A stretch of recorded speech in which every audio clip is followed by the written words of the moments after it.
Hey guys, welcome to Crick president channel. ఇప్పటి వరకు ఈ ఛానల్ చూడకపోయింటే లైక్ అండ్ సబ్స్క్రైబ్ చేసుకోండి. ఇంకా మ్యాచ్ డీటెయిల్స్గా ఎక్స్ప్లెయిన్ చేసుకున్నాం.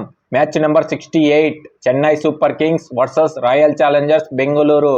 ఈ మ్యాచ్ అయితే క్రాకర్ ఆఫ్ ది మ్యాచ్ అని చెప్పాలి. ఎందుకంటే Virat versus MS Dhoni match అనే చెప్పాలి. ఎందుకంటే ఎంఎస్ ధోని లాస్ట్ సీజన్ అని చాలామంది అంటున్నారు. ట్విట్టర్లో ట్రెండింగ్ అంట, నేను చూశాను. కానీ ఫ్యాన్స్ కోసం ఆడతాడని అనుకుంటున్నా. అది ఎంత నిజమో ఐపీఎల్ అయిపోయినాక తెలుస్తుంది. ఇంకా వీళ్ళకి ఆర్సీబీకి అయితే ఇప్పుడు చెన్నై ఉంటారు కదా, 200 రన్స్ కొడితే 182 లోపలనే రెస్ట్రిక్ట్ చేస్తే ప్లే ఆఫ్ పోయేదానికి ఛాన్స్ ఉంటుంది. ఎక్కువ 188 కొట్టించి గెలిచినా ఉపయోగం ఉండదు, ఇంటికి వెళ్ళిపోతారు. చెన్నై క్వాలిఫై అవుతుంది. నేను కూడా పెడతాను ఒక సైడు, మీరు కూడా చూడండి, తెలుస్తుంది మీకు కూడా. ఇంకా విల్ జాక్స్ అయితే వాళ్ళ దేశానికి వెళ్ళిపోయినాడు. వీళ్ళకి చాలా ట్రబుల్ ఆర్సీబీ వాళ్ళకి. విల్ జాక్స్ ఉంటేనే కొద్దిగా బాగా స్పిన్ బాగా ఆడగలుగుతున్నాడు కదా, అందుకు. ఇంకా మ్యాక్స్వెల్ వస్తాడు అతని ప్లేస్లో. ఇంకా విరాట్ కోహ్లీ, అతని గురించి ఎంత చెప్పినా తక్కువనే. ఈ మ్యాచ్ అంటే, నాకౌట్ మ్యాచ్ అంటేనే విరాట్ కోహ్లీ గుర్తుకు వస్తాడు. ఎందుకంటే అతని ఫుల్ ఫామ్లో ఉన్నాడు. ఇంకా ఈ మ్యాచ్ కూడా మంచి రన్స్ కొట్టి గెలిపియాలి, ప్లే ఆఫ్ వెళ్ళాలంటే ఇతనైతే క్రూషల్ అవుతాడు ఈ మ్యాచ్లో. ముఖ్యంగా ఫ్యాప్ కూడా క్రూషల్ అవుతాడు. అతని ఫామ్ అయితే మంచిగా ఉంది. మొన్న రీసెంట్ మ్యాచ్లో కూడా మంచిగా రాణిస్తున్నాడు ఫ్యాప్ డు ప్లెసిస్. ఇంకా మ్యాక్స్వెల్ వచ్చేస్తాడు డైరెక్ట్గా. మ్యాక్స్వెల్ అయితే ఈ మ్యాచ్లో ఖచ్చితంగా క్రూషల్ అవుతాడు. ఎందుకంటే అతని చేతిలోనే మ్యాచ్ ఉంటుంది ఆర్సీబీ. అతను బాగా ఆడకపోతే ఖచ్చితం ఇంటికి పోతుంది ఆర్సీబీ. అతను ఆడతాడని నేను అనుకుంటున్నా. ఇంకా లోమినార్ వస్తాడు, అతను కూడా ఫామ్లోనే ఉన్నాడు. కానీ అతన్ని బెంచ్ మీద కూర్చోబెట్టాడు. ఈ మ్యాచ్లో కొద్దిగా రన్స్ కొట్టాలని, అతను కూడా కాన్ఫిడెన్స్ బిల్డ్ చేయాలని అనుకుంటారు. రజిత్ పటిదార్, అతని గురించి ఎంత చెప్పినా తక్కువనే. కన్సిస్టెన్సీ అంటేనే పట్టిదార్ అంటేనే కన్సిస్టెన్సీ. క్లాస్ చూపిస్తున్నాడు. లాస్ట్ 3 మ్యాచెస్లో 3 హాఫ్ సెంచరీస్ కొట్టి వస్తున్నాడు.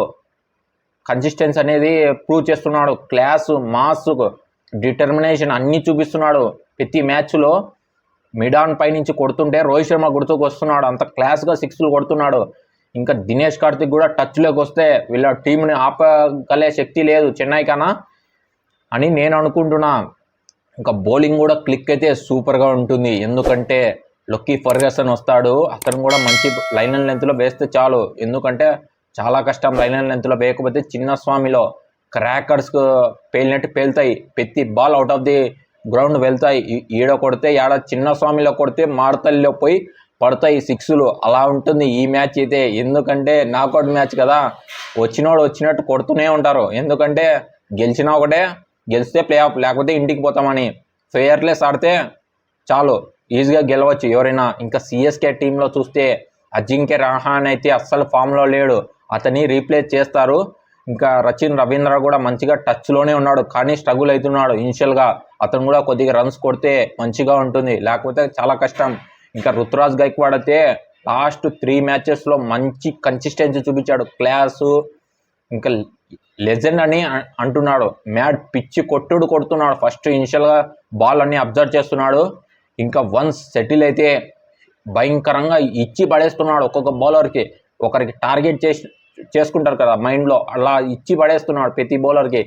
ఇంకా ఎంఎస్ ధోని వస్తే చెవులు పేలిపోతాయి ఆ గ్రౌండ్లో. ఎందుకంటే చిన్నస్వామిలో ఇంకా తెలిసిందే, విరాట్ ధోని కలిసి ఆడితే చెవులు పేలిపోవాల్సినే. ఇంకా మిగతా వాళ్ళని చూసినట్టు ఉండదు, వాళ్ళిద్దరి కోసమే ఆడినట్టు ఉంటుంది ఈ మ్యాచ్ అంతా. ఇంకా శువన్ దుబే కూడా ఈడ మెయిన్ క్రూషియల్ అవుతాడు. చిన్నస్వామిలో అంటేనే సిక్స్లు అంటేనే చిన్నస్వామి పేరు పెట్టిందా చిన్నస్వామి అని. అందుకే చిన్న బౌండరీస్ ఉంటాయి, ఎవరైనా కొట్టగలుగుతారు. నీకు స్ట్రెంత్ అవసరం లేదు, జస్ట్ టైం చేస్తే చాలు అవుట్ ఆఫ్ ది గ్రౌండ్ పోతాయి. ఎంజీ రోడ్లో కూడా పడతాయి 6లు. ఇంకా తుషార్ దేశ్ పాండే కూడా క్రూషియల్ అవుతాడు ఈ మ్యాచ్లో. ఎందుకంటే అతను బౌలింగ్ బాగా మంచిగా లైన్ లెంత్లో వేస్తున్నాడు, స్వింగ్ చేయగలుగుతున్నాడు బోత్ ఎండ్స్. ఇంకా తీక్షణ కూడా మంచి ఫామ్లోనే ఉన్నాడు. ఆస్పిన్ అతను కూడా క్రూషియల్ అవుతాడు. మోయిన్ అలీ అయితే అతని దేశానికి వెళ్ళిపోయినాడు. ఇంకా మ్యాచ్ ఎక్కడ జరిగేది, చిన్నస్వామి బెంగుళూరు. చిన్నగా ఉంటుంది స్టేడియము, భయంకరంగా హిట్టింగ్ చేయగలుగుతారు. ఒక్కొక్క బ్యాట్స్మెన్ కూడా కొట్టగలుగుతారు.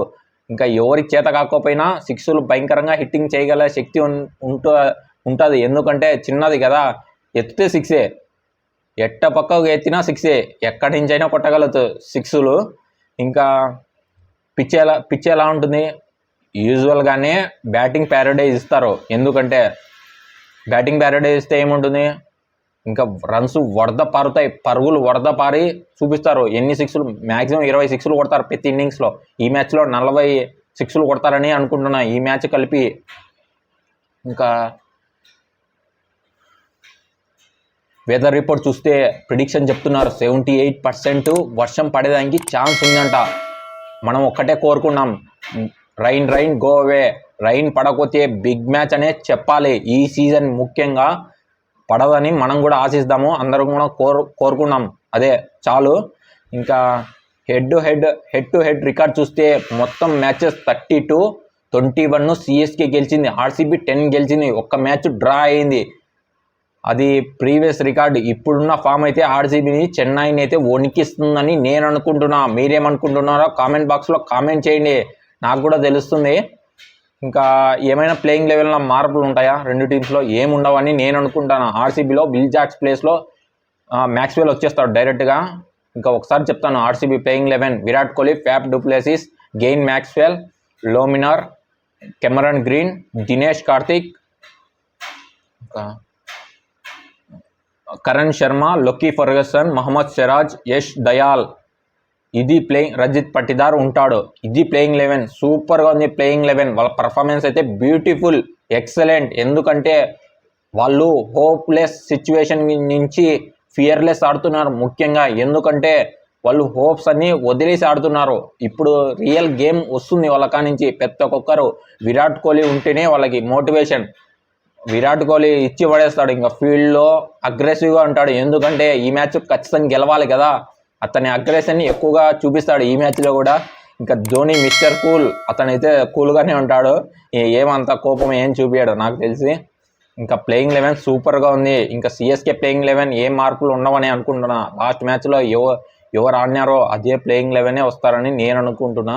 ఇంకా ఒకసారి చెప్తాను చూడండి. ఫస్ట్ సచిన్ రవీంద్ర, రుతురాజ్ గైక్వాడ్, థర్డ్ వచ్చి డారెల్ మిచెల్, ఇంకా ఫోర్త్ ఎంఎస్ ధోని, ఫిఫ్త్ వచ్చి శుభన్ దుబే, రవీంద్ర జడేజా, మోయిన్ అలీ ఉన్నాడు, వెళ్ళిపోయినాడు కదా, ఇంకా మోయిన్ అలీ లేడు,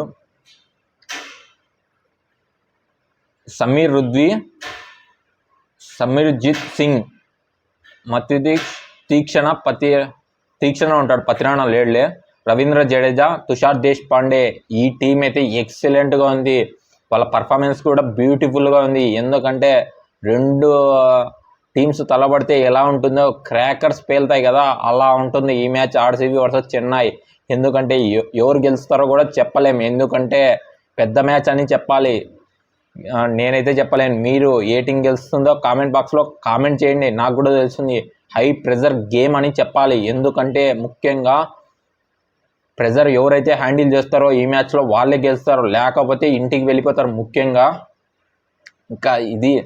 ఇంకా బ్యాటిల్స్ చూస్తే విరాట్ కోహ్లీ వర్సెస్ ఇటుపక్కల ఎవరంటే శార్దుల్ ఠాకూర్ అయినా లేకపోతే రిజిత్ సింగ్, వాళ్ళిద్దరు బ్యాటిల్ సూపర్గా ఉంటుంది. ఇంకా తీక్షణ వర్సెస్ ఫ్యాఫ్ డూప్లెసిస్, ఇదైతే బ్యాటిల్ అయితే మ్యాచ్ డిసైడింగ్ బ్యాటిల్ అని చెప్పేయాలి. ఇంకా ఇటుపక్కల చూస్తే మ్యాక్స్వెల్ వర్సెస్ అటుపక్కల తీక్షణ కూడా చెప్పుకోవాలి, రవీంద్ర జడేజా అని చెప్పుకోవాలి. ఎందుకంటే హాఫ్ స్పిన్నర్ కదా, ఇతను రైట్ హ్యాండెడ్, ఇటుపక్కల రవీంద్ర జడేజా లెఫ్ట్ హ్యాండర్ కదా, అందుకు క్రూషల్ బ్యాటిల్ అని చెప్పుకోవాలి ముఖ్యంగా. అటుపక్కల చూస్తే రుతురాజ్ గైక్వాడ్ వర్సెస్ యష్ దయాల్. ఎందుకంటే ఒక రైట్ హ్యాండ్ బ్యాట్స్మెన్, ఒక లెఫ్ట్ హ్యాండ్ స్వింగ్ చేయగలుగుతాడు. ఇనిషియల్గా స్వింగ్ ఉంటుంది చిన్నస్వామిలో, అది కొద్దిగా నెగేషన్ చేస్తే ఆటోమేటిక్గా పరుగులు వరద పడతాయని నేను అనుకుంటున్నా. ఇంకా ఎంఎస్ ధోని కూడా బ్యాటింగ్ వస్తే ఫిదా అయిపోతారు ఫ్యాన్స్ అయితే. ఇంకా అంతే, ఈ బ్యాటిల్సే, అంతకన్నా ఏముండదు. మీరు ఏ టీం గెలుస్తుందో కామెంట్ బాక్స్లో కామెంట్ చేయండి, నాకు కూడా తెలుస్తుంది. Thank you.